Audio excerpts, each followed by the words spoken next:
I imagine that if you're reading this, you also enjoy filling your evenings with spooky stories and tales of freaky happenings. This can make sleeping difficult. That's why I'm happy I've got cats. I live in a very old flat. We're talking well over 100 years old.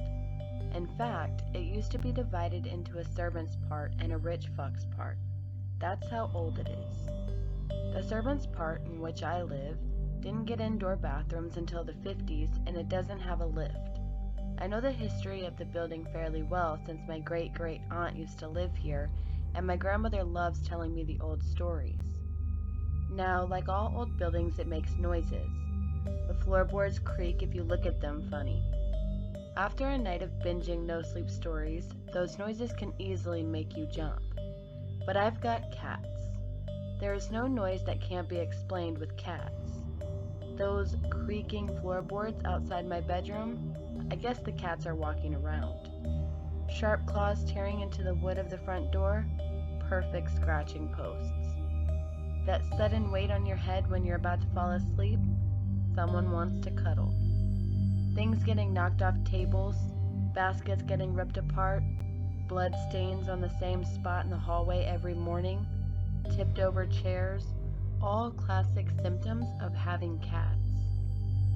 Still, I've been thinking more and more about my grandmother's stories, and sometimes they make it even harder to sleep. Apparently, there was once a bad cholera outbreak that claimed the lives of most of the children in the servants' part.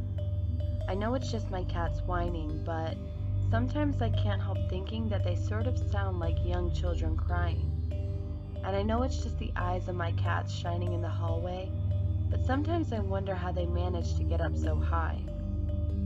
At another time, a servant woman allegedly drowned her master's child, after which she hung herself, her legs rhythmically beating against the wall next to her. According to my great-great-aunt, she was framed for the murder and decided to die on her own terms rather than face a justice system that was already set against her because of her lot in life.